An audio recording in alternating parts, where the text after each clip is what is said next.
Then quoth the tailor to the king of China, when we heard the barber's tale and saw the excess of his loquacity and the way in which he had wronged this young man, we laid hands on him and shut him up, after which we sat down in peace, and ate and drank and enjoyed the good things of the marriage feast till the time of the call to mid-afternoon prayer, when I left the party and returned home. My wife received me with sour looks and said, Thou goest a pleasuring among thy friends and thou leavest me to sit sorrowing here alone.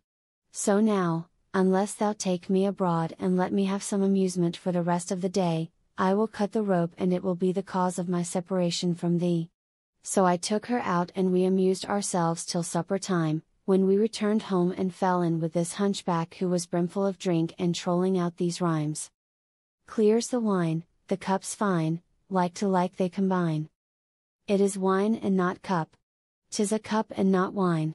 So I invited him to sup with us and went out to buy fried fish, after which we sat down to eat, and presently my wife took a piece of bread and a fit of fish and stuffed them into his mouth and he choked, and, though I slapped him long and hard between the shoulders, he died. Then I carried him off and contrived to throw him into the house of this leech, the Jew, and the leech contrived to throw him into the house of the reeve, and the reeve contrived to throw him on the way of the Nazarene broker. This, then, is my adventure which befell me but yesterday. Is not it more wondrous than the story of the hunchback? When the king of China heard the tailor's tale he shook his head for pleasure, and, showing great surprise, said, This that passed between the young man and the busybody of a barber is indeed more pleasant and wonderful than the story of my lying knave of a hunchback. Then he bade one of his chamberlains go with the tailor and bring the barber out of jail, saying, I wish to hear the talk of this silent man and it shall be the cause of your deliverance one and all, then we will bury the hunchback, for that he is dead since yesterday, and set up a tomb over him. And Shahrazad perceived the dawn of day and ceased to say her permitted say. Now when it was the 34th night, she said, It hath reached me, O auspicious king, that the king of China bade, Bring me the barber who shall be the cause of your deliverance, then we will bury this hunchback, for that he is dead since yesterday and set up a tomb over him. So the chamberlain and the tailor went to the jail and, releasing the barber, presently returned with him to the king. The Sultan of China looked at him and considered him carefully and lo and behold! He was an ancient man, past his 90th year, swart of face, white of beard, and hoar of eyebrows, lop-eared and proboscis-nosed, with a vacant, silly and conceited expression of countenance. The king laughed at this figure of fun and said to him, O silent man, I desire thee to tell me somewhat of thy history. Quoth the barber, O king of the age, allow me first to ask thee what is the tale of this Nazarene and this Jew and this Muslim and this hunchback, the corpse, I see among you. And prithee what may be the object of this assemblage? Quoth the king of China, And why dost thou ask? I ask, he replied, in order that the king's majesty may know that I am no forward fellow or busybody or impertinent meddler, and that I am innocent of their calumnious charges of overmuch talk, for I am he whose name is the Silent Man, and indeed peculiarly happy is my sobriquet, as saith the poet. When a nickname or little name men design, know that nature with name shall full oft combine.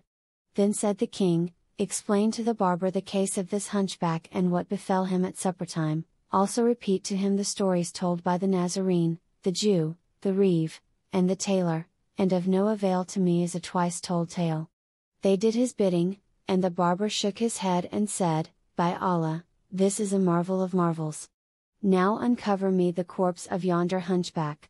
They undid the winding sheet and he sat down and, taking the hunchback's head in his lap, looked at his face, and laughed and guffawed till he fell upon his back and said, There is wonder in every death, but the death of this hunchback is worthy to be written and recorded in letters of liquid gold. The bystanders were astounded at his words and the king marveled and said to him, What ails thee, O silent man? Explain to us thy words. O king of the age, said the barber, I swear by thy beneficence that there is still life in this go lightly. Thereupon he pulled out of his waist-belt a barber's budget, whence he took a pot of ointment and anointed therewith the neck of the hunchback and its arteries. Then he took a pair of iron tweezers and, inserting them into the hunchback's throat, drew out the fit of fish with its bone, and, when it came to sight, behold, it was soaked in blood. Thereupon the hunchback sneezed a hearty sneeze and jumped up as if nothing had happened, and passing his hand over his face said, I testify that there is no God, but the God, and I testify that Muhammad is the apostle of God. At this sight all present wondered, the king of China laughed till he fainted, and in like manner did the others. Then said the Sultan, By Allah, of a truth this is the most marvelous thing I ever saw. O Muslims, O soldiers all, did you ever in the lives of you see a man die and be quickened again? Verily had not Allah vouchsafed to him this barber, he had been a dead man. Quoth they, By Allah, 'tis a marvel of marvels. Then the king of China bade record this tale, so they recorded it and placed it in the royal muniment rooms, after which he bestowed costly robes of honor upon the Jew, the Nazarene and the Reeve, and bade them depart in all esteem. Then he gave the tailor a sumptuous dress and appointed him his own tailor, with suitable pay and allowances, and made peace between him and the hunchback, to whom also he presented a splendid and expensive suit with a suitable stipend. He did as generously with the barber, giving him a gift and a dress of honor. Moreover, he settled on him a handsome solda and created him barber surgeon of state and made him one of his cup companions. So they ceased not to live the most pleasurable life and the most delectable, till there came to them the destroyer of all delights and the sunderer of all societies, the depopulator of palaces and the garnerer for graves. Yet, O most auspicious king! Continued Shahrazad, this tale is by no means more wonderful than that of the two Wazirs and Anis al-Jalis. Quoth her sister Dunyazad, and what may that be? Whereupon she began to relate the following tale of Nu'a al-Din Ali and the damsel Anis al-Jalis.